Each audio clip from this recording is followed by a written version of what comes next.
Hello दोस्तों, मैं प्रिया सिन्हा आप सबका स्वागत करती हूँ विद्या लक्ष्मी कोचिंग में।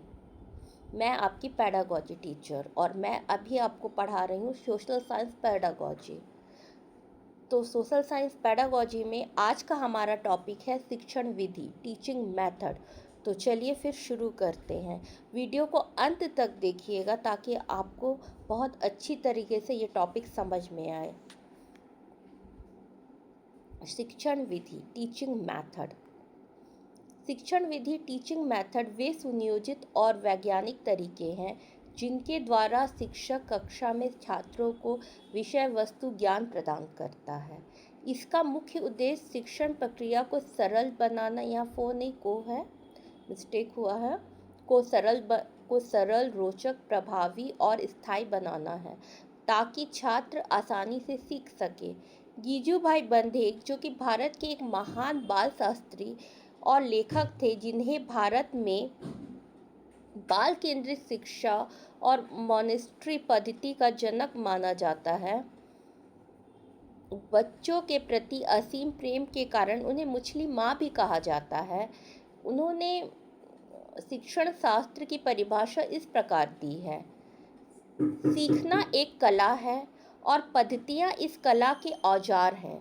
जिनके पास औजारों के उपयोग ठीक ज्ञान होता है, वह शिक्षक धीरे धीरे ही क्यों न हो सिखाने की कला में कुशल हो जाता है।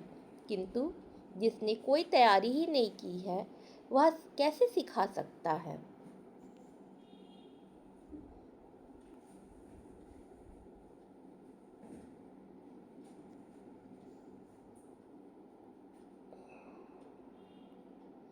विधि वह साधन है जिसके द्वारा अध्यापक किसी भी प्रकार की विषय वस्तु का ज्ञान शिक्षार्थी को देता है।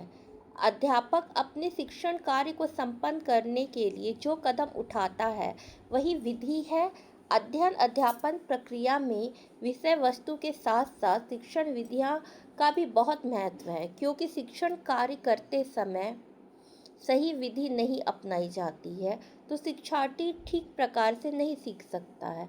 अब प्रश्न उठता है कि कौन सी विधि सही है। इस प्रश्न का उत्तर देना बड़ा कठिन है, क्योंकि कोई भी विधि एक अध्यापक के लिए अधिक अच्छी है तो दूसरी विधि दूसरे अध्यापक के लिए अच्छी है। यह भी देखने में आया है कि एक ही अध्यापक के लिए एक विधि एक कक्षा में तो ठीक बैठती है, परंतु दूसरी कक्षा में जाने पर वह अध्यापक उस विधि को अपेक्षाकृत कम प्रभावकारी मानता है। अतः कौन सी विधि सफल विधि है, इस बात का निर्धारण करने के लिए यही कहा जा सकता है कि जिस विधि से शिक्षार्थी अच्छी प्रकार से सीखने में समर्थ होते हैं, वही विधि सफल एवं श्रेष्ठ विधि है। सामाजिक अध्ययन के अध्यापक को सामाजिक अध्ययन की विषय वस्तु के साथ साथ शिक्षण विधियों का ज्ञान होना भी आवश्यक है, ताकि वह समय की मांग एवं परिस्थितियों के अनुसार सही विधि का चयन कर शिक्षण कार्य संपन्न कर सके। देखिए, अब देखिए सबका जो, अगर हम बोलेंगे कि एक सार हम बताएंगे तो क्या है इसका सार। टीचिंग मेथड क्या है। टीचिंग मेथड जो है एक वैज्ञानिक तरीका है, साइंटिफिक मेथड है। ये मतलब कोई ऐसा नहीं है कि कहीं से भी बन गया है ये तरीका। ये साइंटिफिक प्रूफ तरीका है, इसको साइंटिफिक प्रूव किया गया है कि इस तरह से बच्चों को पढ़ाना चाहिए। वैज्ञानिक तरीके से इन मेथड्स की खोज की गई है, जिनके द्वारा शिक्षक कक्षा में क्या होता है कि छात्रों को पढ़ाते हैं। अब देखिए, कोई भी चीज़ जब साइंटिफिक प्रूफ रहता है, तब उस मेथड से जब आप बच्चे को पढ़ाइएगा तो क्या है, वो बच्चे को बहुत ही इजी वे में और बहुत ही रोचक तरीके से उसको समझ में आएगा और एक प्रभाव बच्चे के ऊपर पड़ेगा जो कि पढ़ाई को उसके दिमाग में क्या बनाएगा, स्थायी बनाएगा। जैसा कि यहाँ लिखा है रोचक, प्रभावी, थोड़ा मिस्टेक हो गया है लिखने में, टाइपिंग मिस्टेक है तो ध्यान मत दीजिएगा उस पर। और स्थायी बनाता है मीन्स कि बच्चों के दिमाग में पढ़ाई को क्या है, एकदम स्थायी तरीके से बैठा देता है। ये काम देखिए, पढ़ाता तो बहुत कोई ये है, एक 12th पास भी बच्चा पढ़ाता है क्योंकि भाई उसके पास भी नॉलेज है, और एक बीएड टीचर भी पढ़ा रहा है, तो कंटेंट तो दोनों के पास बराबर है। लेकिन फिर भी जो दिमाग में बच्चे के जो है टीचिंग मेथड, जो भी जानेगा, जो बीएड टीचर है वो टीचिंग मेथड जानता है, तो वो बच्चे के दिमाग में जितने अच्छे तरीके से पढ़ाई को घुसाता है, वो एक 12th या एक ग्रेजुएट पास जिसने बीएड नहीं किया है, मटेरियल दोनों के पास है, लेकिन फिर भी वो पढ़ाई को उस तरीके से बच्चे के दिमाग में नहीं घुसा सकता स्थायी तरीके से, जो एक बीएड टीचर, जो ट्रेन टीचर है वो बैठा सकता, क्योंकि उसके पास बहुत सारे मेथड्स हैं पढ़ाने के। इसी संदर्भ में गीजूभाई बंधेक, जो कि भारत के एक महान बाल शिक्षा शास्त्री और लेखक थे, जिन्हें भारत में बाल केंद्रित शिक्षा और मॉनेस्ट्री पद्धति का जनक माना जाता है।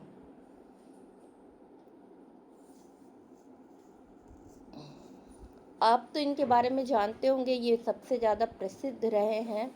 बच्चों के प्रति इनका असीम प्रेम के कारण इन्हें बच्चे जो है मुछली माँ भी कहते थे। उन्होंने शिक्षण शास्त्र की परिभाषा इस प्रकार दी है, देखिए क्या कहा उन्होंने, सीखना एक कला है और पद्धतियाँ इस कला के औजार हैं। मेथड्स क्या है, इसके औजार हैं, और सीखना क्या है, एक आर्ट है।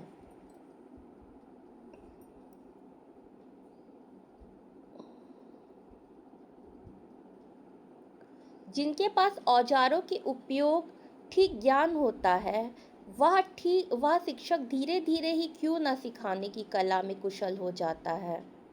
देखिए, अगर कोई भी शिक्षक तैयारी करके जाता है, अच्छे अच्छे टूल्स जो पढ़ाने के हैं वो यूज़ करता है, तो वो चाहे धीरे धीरे ही सही हो सकता है, वो जब स्टार्टिंग कर रहा होगा वो बहुत पारंगत नहीं होगा पढ़ाने में, लेकिन जब वो धीरे धीरे पढ़ा रहा है तो उसकी पढ़ाई में कुशलता धीरे धीरे ही सही, लेकिन क्या है, पूरी तरीके से वो कुशल हो जाएगा अगर उसके पास टूल्स हैं पढ़ाने के तो।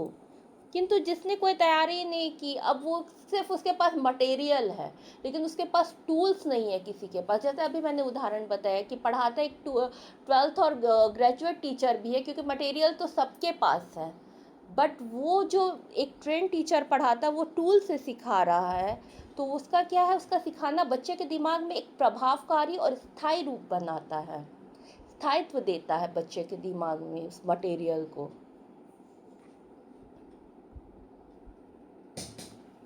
यही गीजूभाई बंधेक का भी यही कहना है।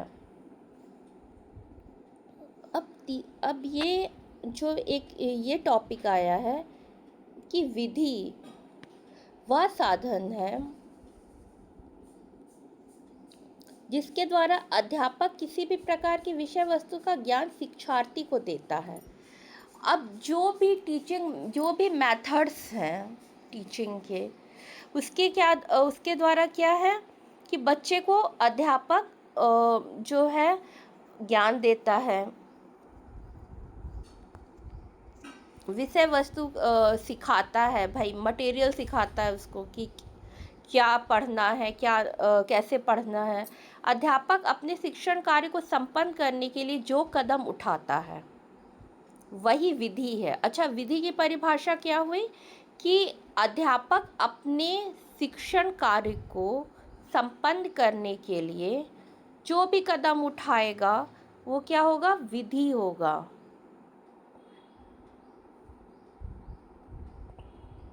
अध्यापन प्रक्रिया में विषय वस्तु के साथ साथ शिक्षण विद्या का भी बहुत महत्व है। अभी देखिए, पढ़ने पढ़ाने में क्या है, विषय वस्तु के साथ साथ शिक्षण विधियों का भी बहुत अधिक महत्व है। जैसे कि मैंने अभी बताया कि अगर कोई भी मटेरियल को आप टूल से जो पढ़ाइएगा, शिक्षण मेथड से पढ़ाइएगा, तो वो क्या है, वो और ज़्यादा प्रभावकारी होगी। लेकिन अगर आप उसको कोई मेथड से नहीं पढ़ा रहे हैं, बस उसके मटेरियल को बता दे रहे हैं, तो क्या होगा, उसका कोई भी प्रभाव नहीं पड़ेगा, उतना बच्चे को उतना समझ में ही नहीं आएगा।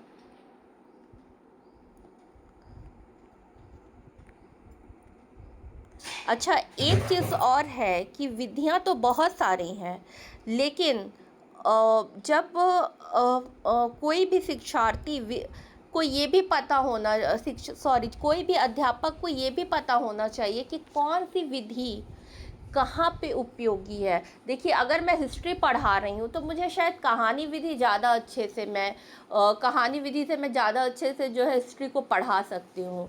लेकिन अगर मैं ज्योग्राफी पढ़ा रही हूँ तो मैं निरीक्षण विधि या प्रयोगात्मक विधि से ज्योग्राफी को अच्छे तरीके से पढ़ा सकते हैं। अभी मैं आगे आपको विधियों के बारे में बताऊंगी अगले वीडियो में अपने, कि कौन कौन सी विधियां होती हैं।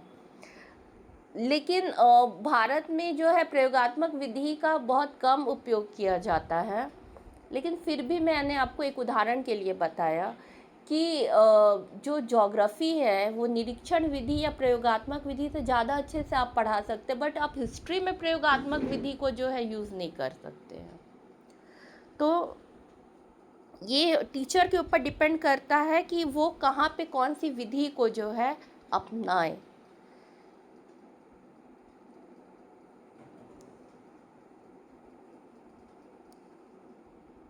देखिए, शिक्षण विधि का इसीलिए टीचर को पूरा ज्ञान होना चाहिए, ताकि वो जो है सही विधि का चयन करके बच्चे को जो है अच्छे से अच्छे तरीके से पढ़ा सके। बच्चे को एक जीवंत, और सोशल साइंस क्या है, जीवंत है। जीने का मतलब बच्चा उस सब्जेक्ट को जीता है, सिर्फ बच्चे को पढ़ाना नहीं है। सोशल साइंस ऐसा सब्जेक्ट है कि जब हम घटनाओं को बताते हैं ना, तो वो बच्चों के आंखों के सामने जो है ना घूमना चाहिए कि हाँ, राजा ऐसे थे, या उन ऐसा काम कर रहे हैं। खास तौर पे हिस्ट्री, वो तो बच्चों के आंखों के सामने बिल्कुल घूमना चाहिए। इसीलिए क्या है ना कि सोशल साइंस जीते हैं। हिस्ट्री इंसान क्या करता है, बच्चे जीवंत होता है हिस्ट्री, बच्चे जीते हैं हिस्ट्री को। तो आज का वीडियो आपको हमारा कैसा लगा ज़रूर कमेंट कीजिएगा, और मैं नेक्स्ट वीडियो में आपको विद्या बताऊंगी। Thank you so much watching my video.